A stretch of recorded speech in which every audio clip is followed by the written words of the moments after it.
নবনী ভেবেছিল ডাক বাংলোয় পৌঁছানো মাত্র সে বকা খাবে। তার বাবা বন ও খনিজ সম্পদ মন্ত্রী জামিল চৌধুরী নিশ্চয়ই থমথমে মুখে বারান্দায় বেতের চেয়ারে বসে আছেন। তার সামনে একটা হ্যাজাক লাইট। একটু দূরে সাহেব শুকনো মুখে দাঁড়িয়ে।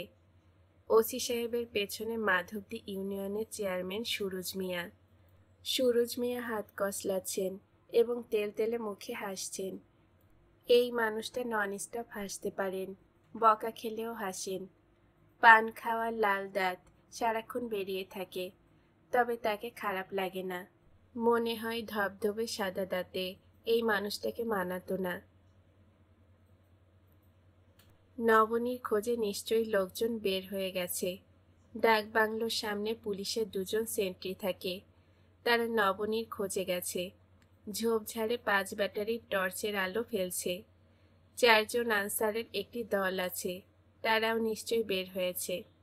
নবনীর মা জাহানারা অস্থির হয়ে পড়েছেন। তার বুক ধড়ফড় করছে। সামান্য উত্তেজনাতেই তার বুক ধড়ফড় করে। নবনী যা ভেবে রেখেছে তার কিছুই হলো না। আজ দিনটা বোধহয় তার জন্য শুভ। জামিল সাহেব বারান্দায় বসা, তার মুখ গম্ভীর নয়, হাসি হাসি। ওসি সাহেব অ্যাটেনশন হয়ে দাঁড়িয়ে আছেন। সুরুজ মিয়ার পান খাওয়া লাল দাঁত দেখা যাচ্ছে। গেট দিয়ে ঢোকার সময় সেন্ট্রির 2জন পুলিশ একসঙ্গে সেলুট দিল। নবনীর অস্বস্তি লাগছে। এরা সবসময় তাকে সেলুট দেয় কেন? সে তো কেউ না। তার চেয়ে বড় কথা, সেলুট দিলে নবনীর কি করণীয়? সে কি হাত তুলে সালাম নেবে, না মাথা ঝুঁকিয়ে হাসবে? বাবাকে জিজ্ঞেস করা দরকার, কখনো মনে থাকে না। জামিল সাহেব মেয়েকে দেখে উঁচু গলায় বললেন, কাণ্ড দেখে যা। নবনী কাছে এসে কাণ্ড দেখল। জামিল সাহেবের পায়ের কাছে প্রকাণ্ড এক চিতল মাছ ধরফর করছে। নবনী বলল, কি সর্বনাশ, এত বড় মাছ হয়? সুরুজ মিয়া হাসি মুখে বললেন, হয় আম্মা, কঞ্চিত হয়। এরে বলে রাজতিতল, গলাটা লাল, স্যারের ভাগ্যে মাছটা ছিল। নবনী বলল, আপনি এনেছেন এই মাছ? জি আম্মা, সামান্য জিনিসে স্যার খুশি হবেন ভাবি নাই। স্যার খুশি হয়েছেন, আমার একেবারে চোখে পানি এসে গেছে। সুরুজ মিয়ার চোখে আবার পানি এসে গেছে, সত্যি সত্যি পানি।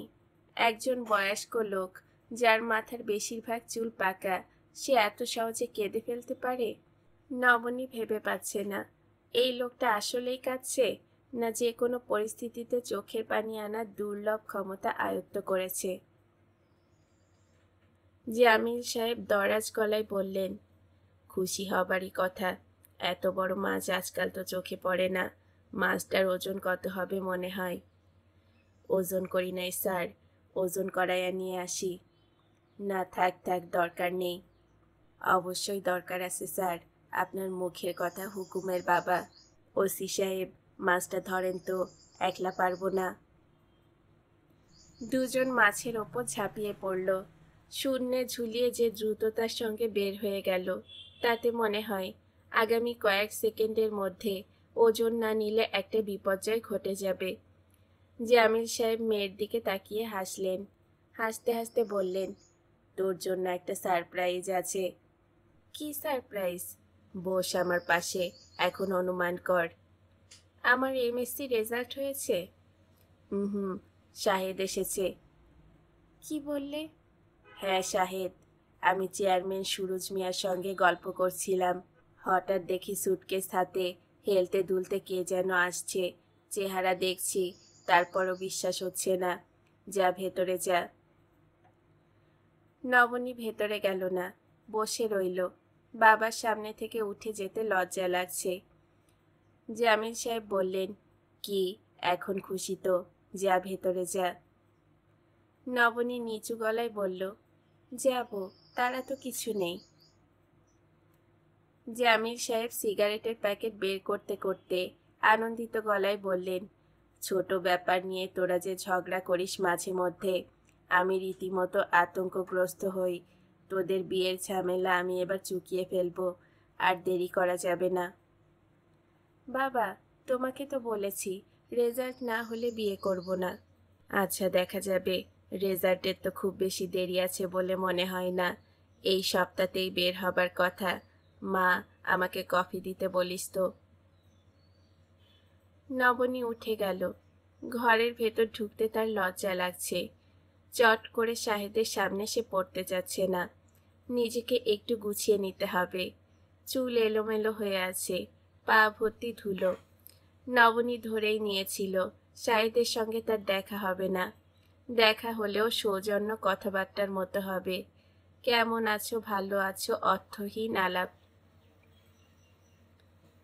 জাহানারা রান্নাঘরে সমুচা ভাজছেন। পনিরের সমুচা। ভাগ্যিস ঢাকা থেকে পনির নিয়ে এসেছিলেন। পনিরের সমুচা শাহেদের খুব পছন্দ। সে মিষ্টি খেতে পারে না। ডাক বাংলো ভর্তি হয়ে আছে মিষ্টিতে। এত মিষ্টি কি করবেন তিনি জানেন না। ডাক বাংলোয় ফ্রিজ নেই। ইলেকট্রিসিটি যখন আছে একটা ফ্রিজ থাকতে পারত। তিনি ঠান্ডা পানি ছাড়া খেতে পারেন না। শীতকালেও তার বরফ কুচি মেশানো ঠান্ডা পানি চাই। নবনী রান্নাঘরে ঢুকে বলল, মা, বাবা কফি চাচ্ছে। জাহানারা মেয়ের দিকে তাকিয়ে বললেন, শাহেদের সঙ্গে দেখা হয়েছে? এখনো হয়নি। তুই এতক্ষণ ছিলি কোথায়? একটু ঘুরতে গিয়েছিলাম। শাহেদ যে এসেছে শুনেছিস? হ্যাঁ, আমি কিন্তু তোর বাবাকে বলেছিলাম শাহেদ চলে আসবে। আজ সকালেও কেন যেন মনে হয়েছিল। তোমার অসাধারণ ইএসপি ক্ষমতার জন্য অভিনন্দন। এখন বাবাকে কফি করে দাও। কফি দেওয়া যাবে না। সবাইকে একসঙ্গে চা নাস্তা দেব। তুই যা, শাহেদের সঙ্গে কথা বলে আয়। তোমার কোনো সাহায্য লাগবে না? না, সাহায্য লাগবে না। আমি কবে তোর সাহায্য নিয়েছি? তুই রান্নাঘর থেকে যা তো। রান্নাবান্নার ব্যাপারে জাহানারা কারোরই সাহায্য নেন না। ডাক বাংলোয় একজন বাবুর্চি আছে। তিনি নিজেও তাদের অনেক দিনের পুরনো বুয়া মিলুকে সাথে করে নিয়ে এসেছেন। এরা কেউ কিছু করছে না। শুকনো মুখে দূরে দূরে বসে আছে। এদের কারোরই খাবার কোনো জিনিস হাত দেওয়ার হুকুম নেই। জাহানারার খারাপ ধরনের সুজিবায়ু আছে। তিনি তা স্বীকার করেন না। কেউ এই প্রসঙ্গে কিছু বললে রেগে যান। বাবুর্চিকে দিয়ে খাবার জিনিসে হাত না দেওয়ার পেছনে তার বক্তব্য হচ্ছে, হাত দিয়ে তারা কখন কি করে ঠিক আছে? কিছুক্ষণ আগেই হয়তো নাক ঝেড়ে এসেছে। বেশিরভাগ মানুষ নাক ঝাড়ার পর হাত ধোয় না, মুছে ফেলে। আর যদিও বা ধোই, কজন সাবান ব্যবহার করে? এরা অন্য জিনিসে হাত দিচ্ছে, দিক, কিন্তু খাবার জিনিসে হাত দেবে? সেই খাবার আমি খাবো, তা হবে না। মিলু বলল, আপনার গরম লাগতেছে, সমস্যা আমি ভাজি। জাহানারা বললেন, না, তুই দূরে থাক, এই ঘর থেকে চলে যা। মিলু একটু সরে গেল, কিন্তু ঘর থেকে বের হলো না। মিলু প্রায় 20 বছর ধরে তাদের সঙ্গে আছে। 10 বছর বয়সে ভিক্ষা করতে এসেছিল। জাহানারা তার সুন্দর মুখ দেখে অবাক হয়ে বললেন, ভিক্ষা করছিস কেন? বাসায় কাজ করবি? মিলু বলল, না। তিনি মেয়েটাকে একটা জামা দিলেন, 5টা টাকা দিলেন, বলে দিলেন, যদি কাজ করতে ইচ্ছে করে তাহলে চলে আসিস। মেয়েটা পরের দিনই চলে এলো। তিনি বললেন, কি রে, থাকবি? হুম। তোর নাম কি? কুদরতি। হু না বলে জি বল। পা ছুঁয়ে সালাম কর। মিলু পা ছুঁয়ে সালাম করলো। জাহানারা বললেন, তোর চেহারা ছবি সুন্দর, তুই ভালো মতো থাক, তোর ভালো হবে। বয়সকালে বিয়ে দিয়ে দেব। তোর বয়সী মেয়েরা পথে ঘাটে ঘোরাও ঠিক না, থাকবি তো ঠিক মতো? হুম। হু না বলে জি বল। জি। ভালো মতো থাকবি, আদব কায়দা শিখবি, কাজকর্ম শিখবি। সময়কালে আমি টাকা পয়সা খরচ করে বিয়ে দিয়ে দেব। জি আচ্ছা। জাহানারা তার কথা রেখেছেন। মিলুর বিয়ে দিয়েছেন তাদের ড্রাইভার রহমতের সঙ্গে। বিয়ের পরেও মিলু ঘরেই আছে, ছেলেপুলে হয়নি। একদিক দিয়ে সুবিধাই হয়েছে। ছেলেপুলে হয়ে গেলে নিজের কাছে রাখতে পারবেন না। যেখানে যান নিজের সঙ্গে রাখেন। শাহেদকে কোথাও পাওয়া গেল না। ডাক বাংলোর সর্বপশ্চিমের ঘরটা নবনীর ছোট বোন শ্রাবণীর। আর 3 মাস পরেই তার এইচএসসি ফাইনাল পরীক্ষা। ছুটি কাটাতে এসেও সে নিরিবিলি পড়বে, এই অজুহাতে ডাক বাংলোর সবচেয়ে সুন্দর ঘরটা নিয়ে নিয়েছে। এই ঘরটা নাকি নিরিবিলি। তার ঘরের সঙ্গে বারান্দাটা নদীর দিকে। বারান্দায় দাঁড়ালেই নদী দেখা যায়। শীতকাল বলেই নদী শুকিয়ে এতটুকু হয়ে গেছে। নদীর চেয়েও যা চোখে পড়ে তা হলো নদীর চর। চাঁদের আলোয় বালির চর চিকচিক করে, অদ্ভুত লাগে দেখতে। শ্রাবণী এখানে আসার আগে 2 সুটকেস ভর্তি বই নিয়ে এসেছে। এক সুটকেসে পাঠ্য বই, এক সুটকেসে গল্পের বই। পাঠ্য বইয়ের সুটকেসের তালা খোলা হয়নি, গল্পের বইয়ের সুটকেস খোলা হয়েছে। সে ক্রমাগত গল্পের বই পড়ে যাচ্ছে। প্রতিটি বই তার আগে পড়া, একবার না কয়েকবার করে পড়া। তারপরও এমনভাবে পড়ছে যেন নতুন বই। নবনী ঘরে ঢুকে দেখল শ্রাবণী খাটে পা ঝুলিয়ে অদ্ভুত ভঙ্গিতে বসে আছে। তার হাতে বই, গলায় লাল রঙা মাফলার। শ্রাবণীর গলায় লাল রঙের মাফলারের মানে হলো টনসিলের সমস্যা হয়েছে। কিছুদিন পরপর তার টনসিলের সমস্যা হয়, ঢোক গিলতে পারে না। সে কাউকেই কিছু বলে না। একটা লাল মাফলার গলায় পেঁচিয়ে খাওয়া দাওয়া বন্ধ করে দেয়। নবনী বলল, তোর কি গলা ব্যথা? শ্রাবণী বই হাতে মাথা তুলে বলল, জ্বর আসেনি তো? গাল লাল লাগছে? এসেছে, 101.5। কি পড়ছিস? নির্বাচিত ভূতের গল্প। এখন পড়ছি পরশুরামের মহেশের মহাযাত্রা। আজ কি সারাদিনই বই পড়লি? মাঝখানে একবার বাবা মাছ দেখতে ডাকলেন, মাছ দেখলাম। বাবাকে খুশি করার জন্য বিকট চিৎকার দিলাম, ও মা গো, এটা কি মাছ? মাছ নাকি ওয়াকথু? মাছ এত বড় হয়? নবনী হেসে ফেলল। শ্রাবণী হাসল না, পা নাচাতে লাগল। নবনী বলল, যত দিন যাচ্ছে ততই একটা ইন্টারেস্টিং ক্যারেক্টার হয়ে দাঁড়াচ্ছিস।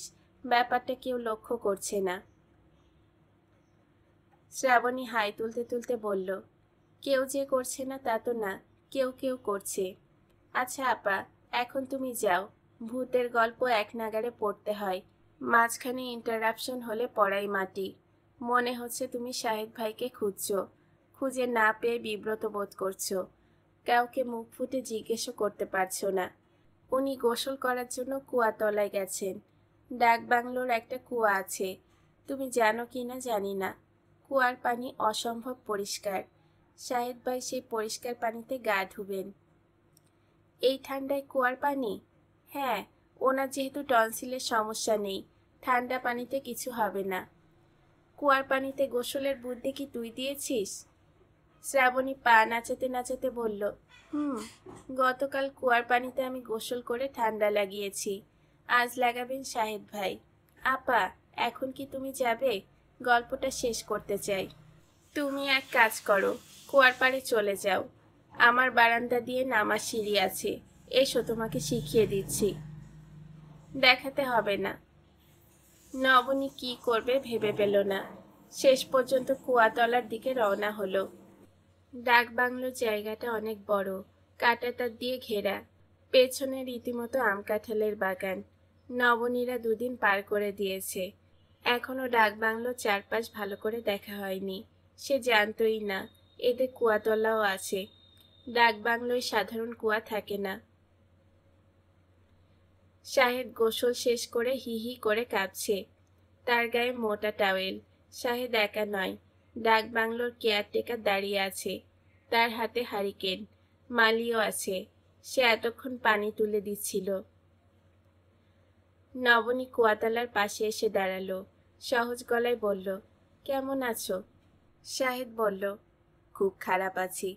শ্রাবণীর কথা শুনে পুরোপুরি বিভ্রান্ত হয়েছি। সে বলেছে কুয়ার পানি গরম। আমি সরল মনে বিশ্বাস করেছি। বললেই তো ওরা পানি গরম করে দিত। তা তো দিতই। তোমার আসতে অসুবিধা হয়নি? হয়েছে, অনেক ঝামেলা করে আসতে হলো। এলে কেন ঝামেলা করে? শাহেদ হাসল। নবনী চোখ ফিরিয়ে নিতে গিয়েও পারল না। মনে মনে ভাবল, এত সুন্দর করে মানুষ হাসে কিভাবে? আমি উপস্থিত হওয়ায় খুশি হয়েছ তো?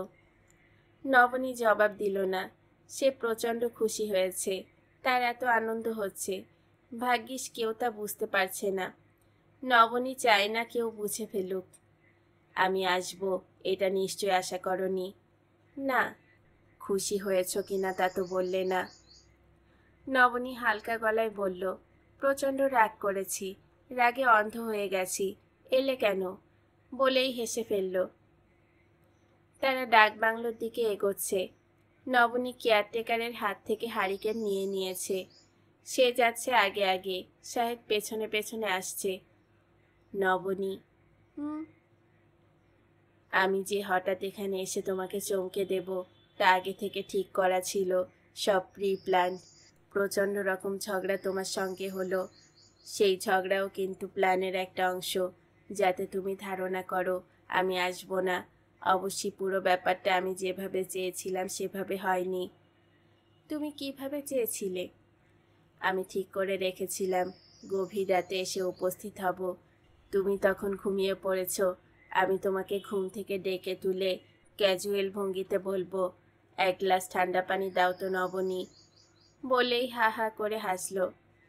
নবনী বলল, আমি তোমার সঙ্গে অকারণে ঝগড়া করেছি, তুমি কিছু মনে করো না। আমি লজ্জিত, খুবই লজ্জিত। আমি ক্ষমা প্রার্থনা করে তোমার কাছে দীর্ঘ চিঠি লিখেছি। আমি কিন্তু কোনো চিঠি পাইনি। তুমি পাওনি, কারণ আমি চিঠি পাঠাইনি। চিঠি এখানেই আছে, পড়তে পারবো। দেখতে পারবে, কিন্তু পড়তে পারবে না। পড়তেই যদি না পারি তাহলে আর দেখে কি লাভ? আমি 18 পাতার একটা চিঠি লিখেছি, এটা জানবে। চিঠি না দেখলে কি করে বুঝবে? সত্যি 18 পাতার চিঠি? বলো কি? আমি তো শুদ্ধ বাংলায় 18টা লাইন লিখতে পারি না। বাংলায় চিঠিপত্র লিখতে গিয়ে সমস্যা হচ্ছে। একজন সেক্রেটারি রেখেছি, সে নাকি বাংলায় অনার্স করেছে। মজার ব্যাপার হচ্ছে, সেও আমার চেয়ে কম বাংলা জানে। সেদিন সে আমাকে জিজ্ঞেস করলো, স্যার, অ্যাকসেপ্টেন্সের সুন্দর বাংলা কি হবে? তুমি কি বললে? আমি কিছুই বললাম না, ওর দিকে রাগি রাগি চোখে তাকিয়ে রইলাম। অ্যাকসেপ্টেন্সের সুন্দর বাংলা যদি আমি জানতাম তাহলে ওকে 5,000 টাকা মাইনে দিয়ে রাখতাম। সেটাও একটা কথা। জাহানারা নাস্তার অনেক আয়োজন করেছেন।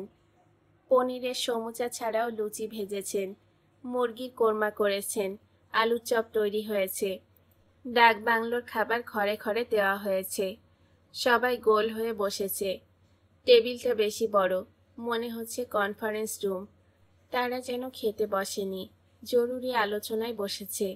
শ্রাবণীর গলায় মাফলার নেই, মনে হয় গলা ব্যথা কমেছে। এখন ইলেকট্রিসিটি নেই, হ্যাজাক জ্বলছে। জাহানারা স্বামীর দিকে তাকিয়ে বললেন, আচ্ছা, তোমাদের ইলেকট্রিসিটি এত ঘন ঘন যায় কেন? আমাদের বলছো কেন? বিদ্যুৎ তো আমার দপ্তর না, আমার হলো বন এবং খনিজ সম্পদ। বনের ব্যাপারে কোনো কিছু প্রশ্ন থাকলে বলো। শ্রাবণী বলল, আমার একটা প্রশ্ন আছে। কি প্রশ্ন মা? বাংলাদেশে বনে মোট কতগুলো ময়ূর আছে বাবা? কতগুলো ময়ূর আছে তা তো বলতে পারবো না, তবে রয়্যাল বেঙ্গল টাইগার কতগুলো আছে তা বলা যাবে।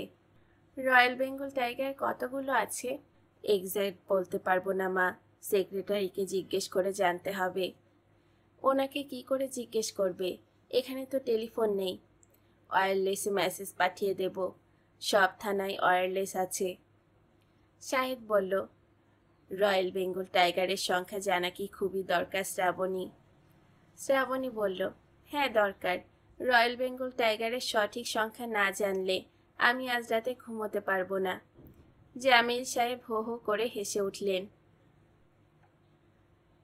সুরজ মিয়া মাছ নিয়ে ফিরে এসেছেন। স্যার, ওজন হয়েছে 41 কেজি। জামিল সাহেব বললেন, বাবা, 1 মণের বেশি, খুব আশ্চর্য ব্যাপার। সুরজ মিয়া বললেন, পাল্লা পাথর নিয়ে এসেছি, আপনার সামনে একবার মাপবো। কোনো দরকার নেই স্যার, শখ করে এনেছি, আপনার সামনে একটু মাপি। মাপা হলো 41 কেজি 200 গ্রাম। শ্রাবণী বলল, আপনি তো বললেন 41 কেজি, 200 গ্রাম বেশি হলো কেন? যখন প্রথম ওজন নিয়েছিলাম একটা জিন্দা ছিল, এখন মাছটা মারা গেছে। মৃত্যুর পরে ওজন বেড়ে যায় মা। কেন? মৃত্যুর পরে মাটির টান বাড়ে। জামিল সাহেব বললেন, সুরজ মিয়া, আপনি অনেক ঝামেলা করেছেন, এখন বাসায় গিয়ে বিশ্রাম করুন। Many thanks. মাছটা কাটায়ে তারপরে যাব স্যার। এত বড় মাছ সবাই কাটতে পারে না, পেটি নষ্ট হয়ে যাবে। কাটার লোক এবং বটি নিয়ে এসেছি। ভালো করেছেন। জামিল সাহেব ইতস্তত করে বললেন, মাছ যে কাটবে সে পরিষ্কার পরিচ্ছন্ন তো? আমার স্ত্রীর আবার এইসব ব্যাপারে খানিকটা কি যেন বলে, সূচিবায়ুর মতো আছে। সুরজ মিয়া হাসি মুখে বললেন, আপনি এটা নিয়ে চিন্তা করবেন না স্যার। আমি তারে সাবান দিয়ে গোসল করাইয়া তারপর মাছের কাছে নিয়ে যাব। ময়লা হাতে মাছ ছোঁয়াও ঠিক না। আমি এখনই তারে গোসলে পাঠাইয়া দিই। শ্রাবণী বলল, চেয়ারম্যান চাচা, আপনার সঙ্গে খুব জরুরি একটা কথা আছে, অসম্ভব জরুরি। কি কথা মা? সবার সামনে বলা যাবে না। আপনি আমার সঙ্গে বারান্দার ওই মাথায় আসুন। সুরজ মিয়া বিস্মিত এবং আনন্দিত মুখে এগোলেন। বিস্মিত এবং আনন্দিত হবার মূল কারণ হচ্ছে মন্ত্রী সাহেবের মেয়ে তাকে চাচা ডেকেছে। আফসোসের ব্যাপার হলো ডাকটা বাইরের কেউ শুনতে পায়নি। ওসি সাহেব সামনে নেই। সে শুনলেও কাজ হতো, আরো 10 জনের কাছে বলতো। সুরজ মিয়া বললেন, কি কথা আম্মা? আপনি আমার জন্য একটা জিনিস জোগাড় করে দিতে পারবেন? অবশ্যই পারবো।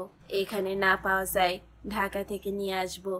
রাত 1টায় ট্রেন আছে, ওই ট্রেনে লোক পাঠায় দিব। ঢাকা থেকে আনতে হবে না, আমার মনে হয় এখানেই পাওয়া যাবে। হয়তো আপনার বাড়িতেই আছে। জিনিসটা কি? একটা মই। মই? মই কি জন্য? এই ডাকবাংলোর ছাদে ওঠার ব্যবস্থা নেই, আমি মই দিয়ে ছাদে উঠব। আমি এখনই মই নিয়ে আসতেছি। এখনই দরকার নেই, এখন আনলে বাবা দেখে ফেলবেন, রেগে যাবেন। আপনি বরং কাল সকালে নিয়ে আসবেন 9টার আগে। 9টা পর্যন্ত বাবা ঘুমিয়ে থাকেন, তিনি কিছু জানতে পারবেন না।